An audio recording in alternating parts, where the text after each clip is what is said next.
Nuts? Just nuts. James Gunn just dropped an announcement that sent shockwaves everywhere, revealing sequel to his Superman movie Man of Tomorrow. And the best part? We got a teaser image with the announcement, drawn by the legendary Jim Lee himself. It shows Superman in this super chill, almost goofy pose, leaning on Lex Luthor.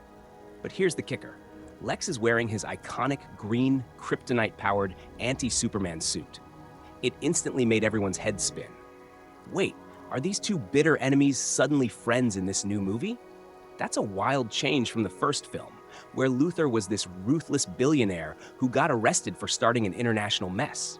But if you know anything about James Gunn, this is exactly what we should have expected. He's already told us his next project wasn't going to be a straight-up Superman sequel. The title alone, Man of Tomorrow, tells you this isn't just Superman 2. It's a statement. The first movie was about a younger Clark Kent trying to figure out his place in the world. This new title hints that he's taking the next step and becoming the bigger, more inspiring hero for a new universe. This is all part of Gunn's larger plan for a Superman saga that could potentially span up to 4 films. So, what's the most likely plot? Given all the clues, a lot of us are convinced that Brainiac will be the main bad guy in Man of Tomorrow. This isn't just a random guess, there's some solid evidence to back it up. First, back when they were making the first Superman movie, James Gunn himself said that Brainiac was a top contender for the main villain before he decided to go with Lex Luthor. This shows that Brainiac has been on his mind for a long time. Plus, there's a weird Jor-El twist in the first movie where a message from Clark's dad tells him to conquer Earth. That feels totally out of character for the hopeful Superman we know. A lot of fans think this message was actually corrupted by Brainiac, setting him up as a hidden villain who has been pulling the strings all along, manipulating events from the very beginning. This theory also lines up with the comics. A recent 2024 storyline, House of Brainiac, features Superman, Supergirl, and Lobo all teaming up to fight Brainiac. The new DCU has already introduced all 3 of these characters, with Millie Alcock's Supergirl and Jason Momoa's Lobo appearing alongside David Corenswet's Superman, which feels a little too perfect to be a coincidence. There's also the classic Jeff Johns Brainiac story from 2008, where we learn that Brainiac stole the Kryptonian city of Kandor. This story is super important because it reveals that Supergirl is personally terrified of him because she saw him do it, giving her a deep personal connection and a powerful emotional motivation for the fight ahead. Brainiac isn't just a physical threat, he's the perfect villain to tie everything together. His whole thing is about collecting and destroying life for the sake of cold, emotionless knowledge. He's the ultimate test for Superman's optimism and a reflection of Supergirl's trauma. Their combined fight against him won't just be a huge action sequence. It'll be a spiritual one, where they have to reconcile their different worldviews to save the universe. It also gives Gunn a perfect platform to comment on modern anxieties about AI, data, and the dehumanization of technology, themes hinted at with the character of the engineer and the quantum unfolding chamber in the first film. Man of Tomorrow is planned as the next step in the Superman saga, but it's also poised to be a pivotal point for the entire DCU.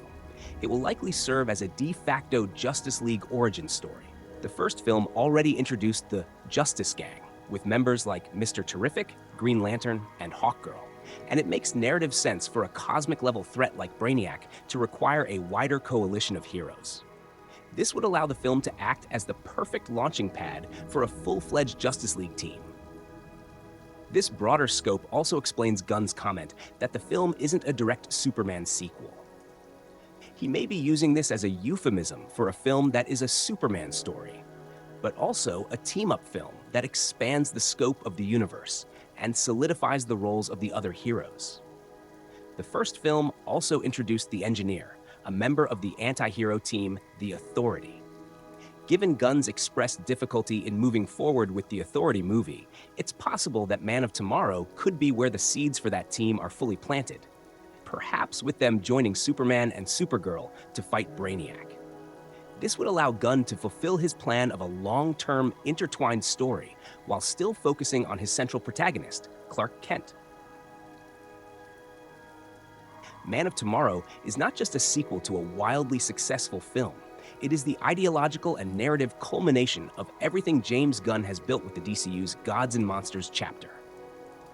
It is the moment where Superman's internal conflict and public standing collide with his traumatized cousin's cosmic vendetta. It will likely be where he confronts his biggest threat yet, both physically and ideologically, with the help of his new allies and his newly arrived cousin. The title isn't just a reference to a comic, it is a challenge to the audience and to the hero himself. In a world full of cynicism, petty villains, and galactic-level threats, can Superman truly remain the Man of Tomorrow? Can his kindness and empathy stand strong against the cold, ruthless logic of a villain like Brainiac? The evidence suggests that this film will be a testament to a character who embodies hope in a world that desperately needs it, solidifying his role as the hero for our time and the one to lead the DCU into its future. So, what do you guys think? Is Brainiac the villain? Are you excited to see Superman and Supergirl team up? Let me know in the comments below. Don't forget to like and subscribe, and I'll catch you in the next one.